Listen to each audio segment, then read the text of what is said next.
we want to compare this equation to its parent function, which would be just the basic square root of x. We want to decide which transformations have occurred. That is, how the graph has been changed, whether it's been translated up, down, left, or right, or if it's been stretched or compressed. So we want to be able to use our simplifying of radical skills. I noticed that inside this radical, under the radicand, they are both reducible by 9. A 9 will go into both of them. So I could rewrite it as the square root of 9, factor out that 9, I'd have x plus 3, and this 5 is outside. Notice that it's not in the radicand, so I'm just going to leave it and carry it down there. Now this 9, remember we could rewrite this as the square root of 9 times the square root of x plus 3. That's a property where we can split up that radicand. So we do know the square root of 9, that's 3. We have our square root of x plus 3, and then we have our plus 5. If you recall, this number on the outside is our vertical translator, so that will move it in the direction of the sign. So this would be up 5. Then the number under the radicand here by the x, this is our horizontal translator, and it's actually going in the opposite direction. So we would say it goes left 3.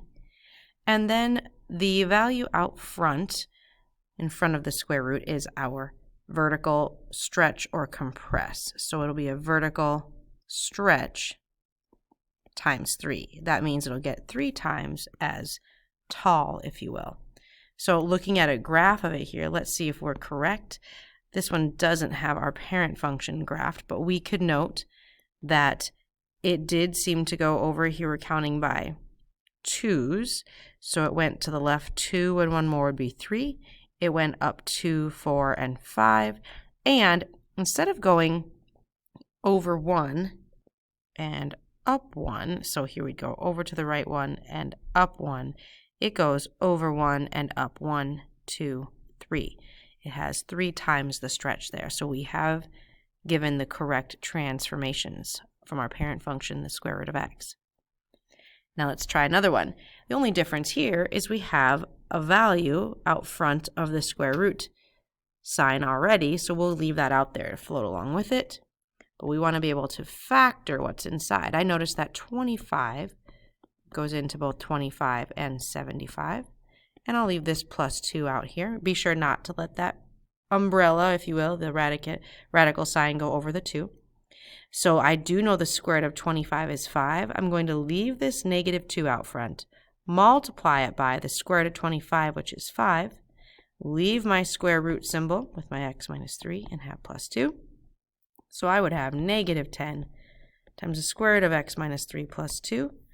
That would mean my graph should go up 2 to the right 3 and have a vertical stretch times 10.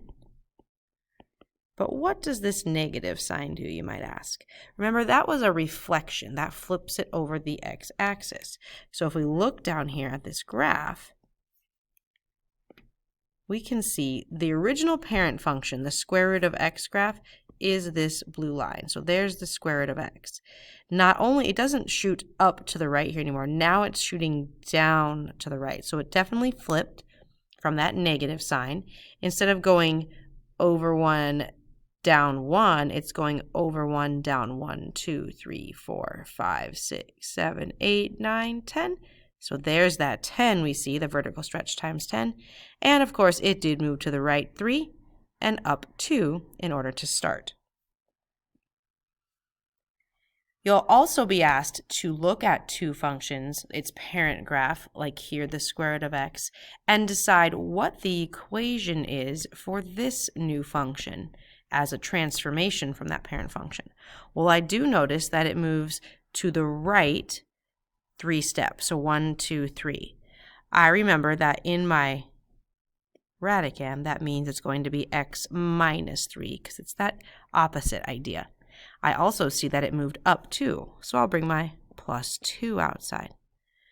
And then finally, instead of going to the right 1, up 1, it goes to the right 1, up 2. So our stretch factor will be twice as much as it normally is, and it's still moving up to the right, so I don't need a negative sign.